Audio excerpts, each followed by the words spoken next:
Hello friends, कैसे हो? जी के 2020 यूट्यूब चैनल की एनसीईआरटी वीडियो सीरीज में आप सभी दोस्तों का हार्दिक स्वागत है। पिछले 4-5 दिनों से अस्पताल में मेरी मम्मी बीमार होने की वजह से मैं उनके साथ था, इसीलिए मैं आपको वीडियो प्रोवाइड नहीं कर सका, लेकिन अब आपको कंटिन्यू वीडियो मिलते रहेंगे। ओके, आज का हमारा टॉपिक है कक्षा 8 की जियोग्राफी की टेक्स्ट बुक का 5वां अध्याय, जिसका नाम है इंडस्ट्रीज। और इंडस्ट्रीज में आज हम लौह इस्पात की बात करने वाले हैं। यहां पर इमेज में आप देख सकते हैं कि आखिरकार इस्पात कैसे बनाया जाता है। तो यहां इमेज में देखिए, लौह अयस्क, चूना पत्थर और कोक को एक भट्टी में मिलाया जाता है। यहां पर हाई टेम्परेचर होता है। यहां पर जो लौह इस्पात है, लौह अयस्क है, इसमें से प्रगलित होकर लोहा बाहर आता है। तो दूसरी तरफ धातुमल यानी कि जो भी वेस्टेज होता है वो दूसरी तरफ निकल जाता है। तो एक तरफ यहां से गर्म वायु निकल जाती है। तो यहां एक शब्दावली है जिसका मीनिंग है प्रगलन। तो दोस्तों, प्रगलन का अर्थ क्या होता है?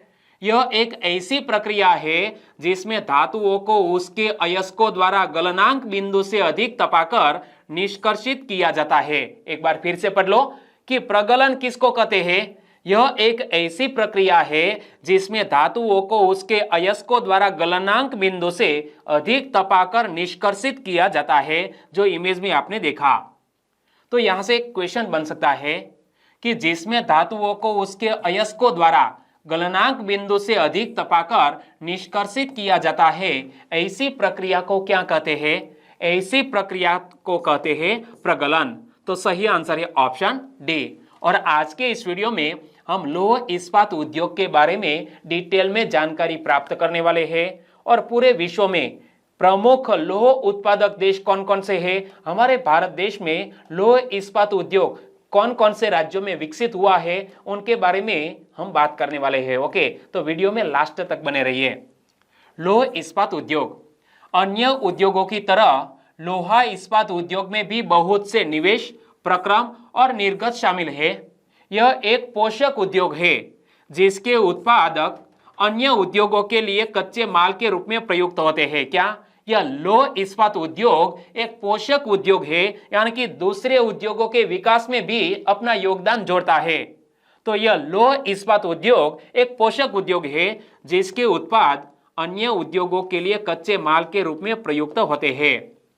उद्योगों के लिए निवेश में श्रम, पूंजी, स्थान और अन्य अवसंरचना के साथ साथ लौह अयस्क, कोयला और चूना पत्थर कच्चे माल के रूप में सम्मिलित है। तो दोस्तों, लौह इस्पात उद्योग हम कहां पर स्थापित कर सकते हैं? जहां पर श्रम, पूंजी, स्थान और अन्य संरचनाएं, यानी कि लौह इस्पात उद्योग स्थापित करने के लिए जो भी अनिवार्य कारक है वो यहां पर उपलब्ध होने चाहिए। इसके साथ साथ यहां लौह अयस्क, कोयला और चूना पत्थर कच्चे माल के रूप में प्राप्त होने चाहिए। वहां पर हम लौह इस्पात उद्योग स्थापित कर सकते हैं। चलिए क्वेश्चन का आंसर बताइए। लौह इस्पात उद्योग स्थापित करने के लिए कच्चे माल के रूप में क्या जरूरी है?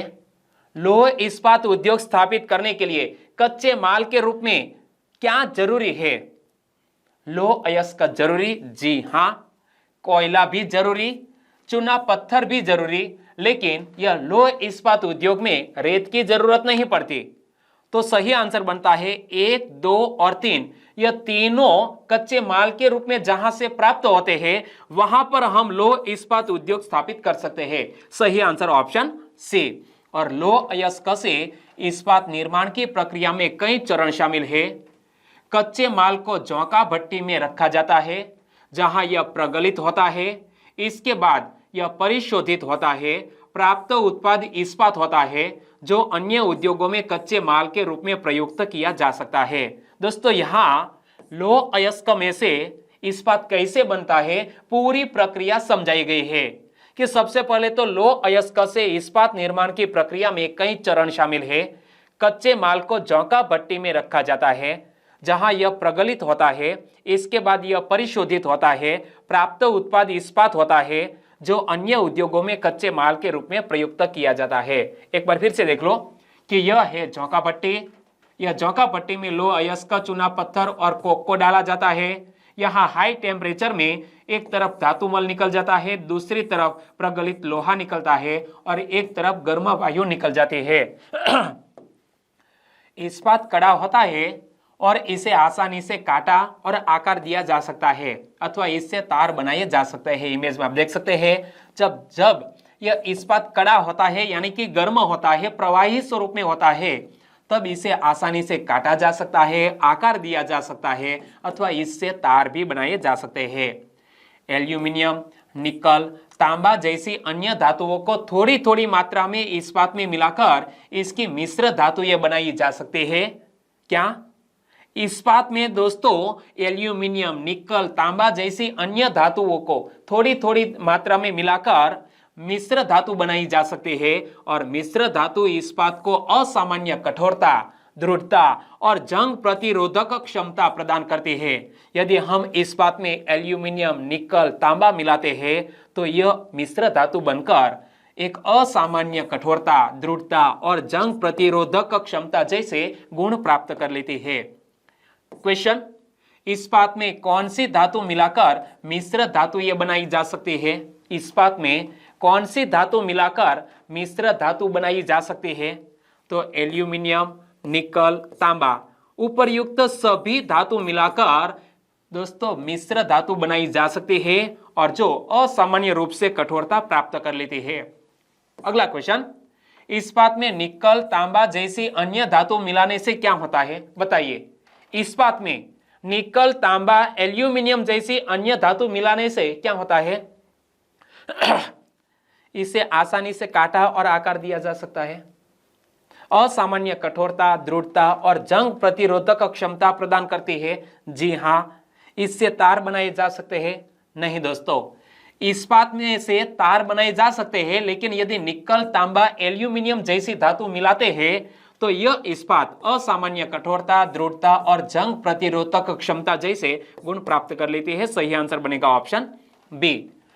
इस्पात प्रायः आधुनिक उद्योगों का मेरुदंड कहलाता है। लगभग सारी वस्तुएं जिनका हम लोग उपभोग करते हैं वे या तो लोहा या इस्पात से बने हैं अथवा इन धातुओं से निर्मित औजारों और मशीनों से बने हैं। इमेज में आप देख सकते हैं कि ऐसी कई सारी वस्तुएं हैं जो लोहा या इस्पात में से बनी है जिसका हम उपभोग करते हैं। क्वेश्चन, निम्न में से कौन सा उद्योग आधुनिक उद्योगों का मेरुदंड कहलाता है? कौन सा उद्योग आधुनिक उद्योगों का मेरुदंड कहलाता है? इस्पात उद्योग। सही आंसर ऑप्शन ए। पोत, रेलगाड़ी, ट्रक और ऑटो अधिकांशतः इस्पात से बने हैं। इमेज में आप देख सकते हैं कि पोत, रेलगाड़ी, ट्रक और ऑटो अधिकांशतः इस्पात से बने हैं और यहां तक कि सेफ्टी पिन और सुइया जिनका उपयोग हम करते हैं वे भी इस्पात से बनती है। इमेज में आप देख सकते हैं कि छोटी सी छोटी चीज से लेकर बड़ी से बड़ी चीजें भी इस्पात या लोहे में से बनाई जाती है। तेलकूप इस्पात से बनी मशीनों से वेधित किए जाते हैं। इस्पात की पाइपलाइन से तेल परिवाहित किया जाता है। खनिजों का खनन इस्पात के उपकरणों से होता है। कृषि के यंत्र प्रायः इस्पात के बने होते हैं। विशाल भवनों का ढांचा इस्पात का बनाया जाता है।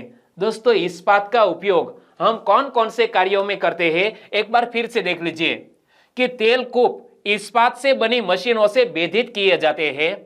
इस्पात की पाइपलाइन से तेल परिवाहित किया जाता है। खनिजों का खनन इस्पात के उपकरणों से होता है। कृषि के यंत्र प्रायः इस्पात के बने होते हैं और विशाल भवनों का ढांचा इस्पात का बनाया जाता है। क्वेश्चन, इस्पात का उपयोग कहां किया जाता है? बताइए। विशाल भवनों के ढांचे बनाने में इस्पात का उपयोग किया जाता है। जी हां। सेफ्टी पिन और सुइया बनाने में भी इस्पात का उपयोग किया जाता है। तो रेलगाड़ी, ट्रक और ऑटो निर्माण में भी इस्पात का ही उपयोग होता है। तो यहां आंसर बन जाता है उपरयुक्त सभी चीजों को बनाने में हम इस्पात या लोहे का इस्तेमाल करते हैं। 1800 ईस्वी सन के पूर्व इस्पात उद्योग वहां स्थित थे जहां कच्चा माल, विद्युत आपूर्ति और बहता जल आसानी से उपलब्ध थे। बाद में उद्योगों के लिए आदर्श स्थिति कोयला क्षेत्र के समीप नहरों और रेलवे के निकट थी। दोस्तों, 1800 ईस्वी सन के पूर्व इस्पात उद्योग कहां पर स्थित थे? तो जहां कच्चा माल, विद्युत आपूर्ति और बहता जल आसानी से उपलब्ध होता था, वहां पर 1800 ईस्वी सन पूर्व इस्पात उद्योग स्थापित किए जाते थे। लेकिन बाद में उद्योगों के लिए आदर्श स्थिति कोयला क्षेत्र के समीप नहरों और रेलवे के निकट थी। 1950 के बाद लोहा और इस्पात उद्योग समुद्र पत्तन के निकट सपाट भूमि के विशाल क्षेत्रों में केंद्रित होने शुरू हुए। कब? 1950 के बाद यह लोहा और इस्पात उद्योग कहां पर स्थापित किए जाने लगे? तो जहां पर पोर्ट था, यह पोर्ट के निकट सपाट भूमि के विशाल क्षेत्रों में केंद्रित होने शुरू हुए। ऐसा इसीलिए हुआ क्योंकि इस्पात निर्माण का कार्य इस समय तक बहुत विशाल हो गया और लौह अयस्क विदेशों से आयात करना पड़ता था। दोस्तों, लौह अयस्क विदेशों से आयात करना पड़ता था और आयात जल मार्ग के द्वारा होता था। इसीलिए लौह इस्पात उद्योग कहां पर स्थापित होने लगे? पोर्ट के नजदीक। क्वेश्चन, इस्पात उद्योग कौन से स्थान पर स्थापित करना चाहिए? इस्पात उद्योग कौन से स्थान पर स्थापित करना चाहिए? बताइए। जहां कच्चा माल और बहता जल आसानी से उपलब्ध हो? जी हां। समुद्र पत्तन के निकट स्थापित करना चाहिए? जी हां, क्योंकि लौह अयस्क विदेशों से आयात करना पड़े तो आसानी से उपलब्ध हो सके। यह भी कथन सही। कोयला क्षेत्र समीप स्थापित करना चाहिए? जी हां, कोयला क्षेत्र के समीप यह हमें लौह अयस्क यानी कि लौह इस्पात उद्योग स्थापित करना चाहिए। तो हमारा आंसर बनता है उपयुक्त सभी कारक आसानी से उपलब्ध हो वहां पर इस्पात उद्योग स्थापित करना चाहिए। सही आंसर बनेगा ऑप्शन डी। और भारत में लोहा इस्पात उद्योग कच्चा माल, सस्ते श्रमिक, परिवहन और बाजार का लाभ लेते हुए विकसित हुए। हमारे भारत देश में इस्पात उद्योग क्यों विकसित हुए हैं? क्योंकि यहाँ कच्चा माल, सस्ते श्रमिक, परिवहन और बाजार आसानी से उपलब्ध हो जाते हैं। सभी महत्वपूर्ण इस्पात उत्पाद केंद्र जैसे कि भिलाई, दुर्गापुर, बर्नपुर, जमशेदपुर, राउरकेला, बोकारो एक ही प्रदेश में स्थित है जो 4 राज्यों में फैले हैं। हमारे भारत देश में लोहा इस्पात उद्योग कहां पर केंद्रित है? तो यह जो सभी महत्वपूर्ण स्थानों का मैंने जिक्र किया वहां पर लोहा इस्पात उद्योग केंद्रित हुआ है। कहां कहां पर? भिलाई, दुर्गापुर, बर्नपुर, जमशेदपुर, राउरकेला, बोकारो। और दोस्तों यहां पर क्यों? क्योंकि यहां आसानी से कोयला प्राप्त होता है। साथ साथ इमेज में आप देख सकते हैं कि यहां पर है वेस्ट बंगाल, यहां पर है झारखंड, छत्तीसगढ़ और ओडिशा। तो यहां पर पोर्ट भी नजदीक है, कोयला भी आसानी से प्राप्त होता है और साथ साथ बहुत सारी नदियां यहां से बहती है, यानी कि जल भी आसानी से प्राप्त होता है।